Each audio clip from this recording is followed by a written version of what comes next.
अगर तुम मर्द हो ना तो बीवी पर जुल्म करना मर्दानगी नहीं है। कितने औरतों को तुम मारोगे? कैसे तुम मर्द हो जो बच्चियों को मार रहे हो, उनकी जानें ले रहे हो? क्या तुम में इंसानियत मर चुकी है?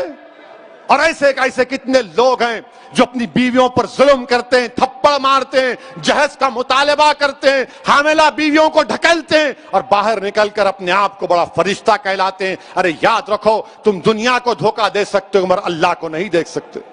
नमस्कार, मैं कुमार शाह। आज हम एक ऐसे विषय पर बात करेंगे जिसकी बात पूरा देश कर रहा है, हम सब कर रहे हैं। मुद्दा बड़ा मार्मिक है। इस पर हम इस तरह से बात नहीं कर सकते जैसी बात हम अन्य मुद्दों पर करते हैं। बड़ा संगीन मामला है। आयशा का आपने नाम सुना, आयशा का आपने वीडियो देखा। अंतिम क्षण में उन्होंने जो वीडियो बनाया उसके बाद में अपने आप को उन्होंने समाप्त कर लिया। वह वीडियो दरअसल जब मैंने पहली बार देखा उसके बाद मैं दोबारा देख ही नहीं पाया।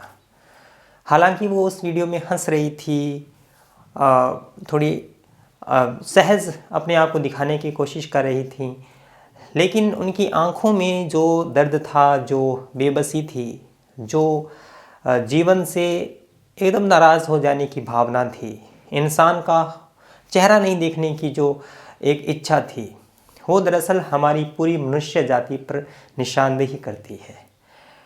वह 23 वर्षीय आयशा अपने जीवन में कितना कुछ देखा होगा, लेकिन इतना कुछ तो देख ही लिया था कि वो इस जीवन से ऊब चुकी थी। उस वीडियो का दूसरा पहलू एक और है।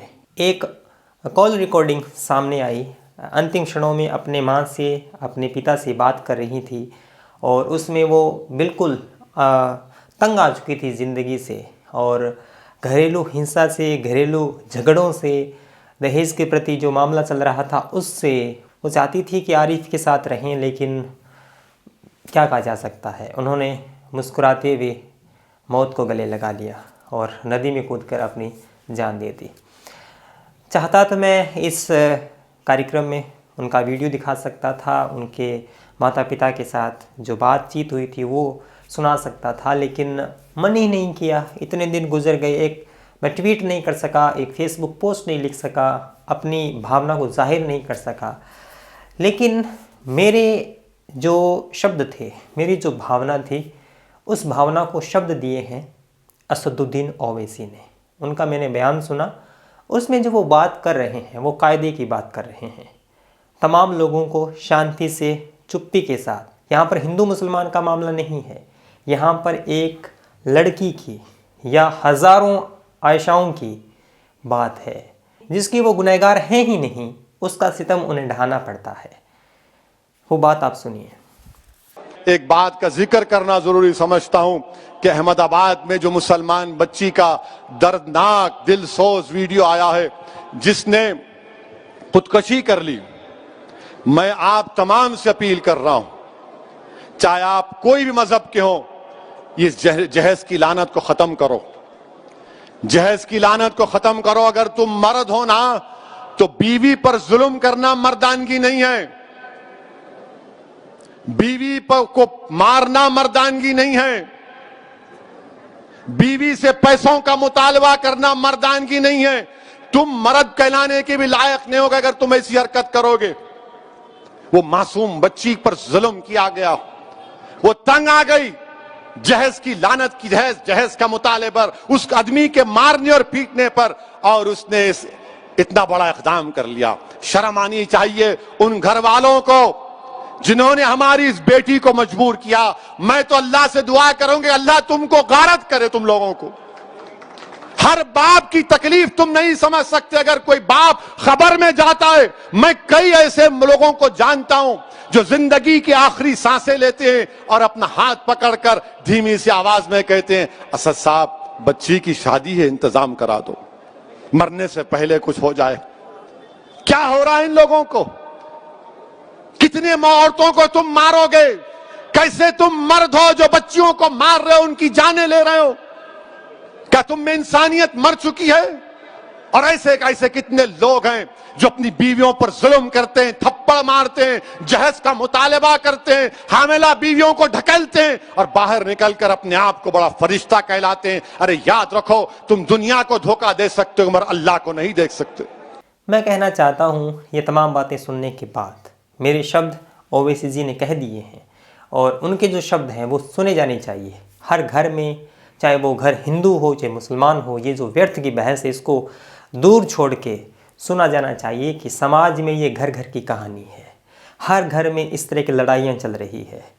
कुछ लड़ाइयाँ चल रही है, कुछ लड़ाइयाँ आयशा जैसी होती है जो उन लड़ाइयों को ख़त्म करने के लिए अपना जीवन समाप्त कर लेती है।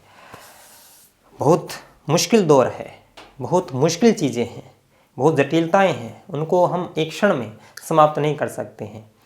लेकिन मैं ये कहना चाहता हूँ, हालांकि हम सब के जीवन में ये दौर आता है कि एक क्षण में लगता है कि हमें अपने जीवन को समाप्त कर लेना चाहिए, बहुत हुआ, ये सहा नहीं जाता। लेकिन मनुष्य की प्रकृति ऐसी है कि इस संसार में ऐसा कौन सा दुख है जो वह सह नहीं सकता। हर परिस्थिति में, हर स्थिति में, हर संकट में, हर सुख में, हर दुख में मनुष्य रह सकता है, अपने आप को उनके अनुकूल कर सकता है। मैं ये नहीं कहता भी आयशा को अनुकूल हो जाना चाहिए था, नहीं। मैं ये कहना चाहता हूँ कि संकटों के बावजूद इनका हल हो सकता था। ये कभी भी हल नहीं हो सकता कि आप अपने जीवन को समाप्त कर लें। आप मुश्किल से मुश्किल दौर में भी रह सकते हैं और उस दौर से लड़ते हुए अपने आप को समाप्त कर लेना, ये संकट का हल नहीं है।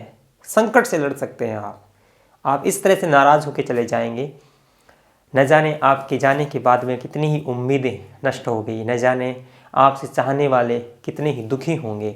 केवल आरिफ नहीं था आपकी ज़िंदगी में, उसके अलावा बहुत थे, आपका पूरा संसार था। आप इतने खुश मिजाज थे, आप इतनी खुशनुमा थी, नहीं जाना चाहिए था। मेरी बस यही टिप्पणी है और क्या कह सकते हैं। अगर ओवैसी जी की बात आपको ठीक लगी हो, मेरी बात ठीक लगी हो, लोगों तक पहुंचाइए, कहिए कि अपने आप को मजबूत रखें। ये जीवन जितना हम आसान समझते हैं इतना आसान है नहीं, बहुत मुश्किल है। और इस जीवन में अनेक ऐसे रंग हैं जिनको न चाहते हुए भी सहना पड़ता है, उनसे यहाँ पर रह के, जीवित रह के लड़ना पड़ता है। बहुत बहुत शुक्रिया। सब्सक्राइब कीजिए कुमार शाम यूट्यूब चैनल को और बेल आइकन भी दबाना न भूलें।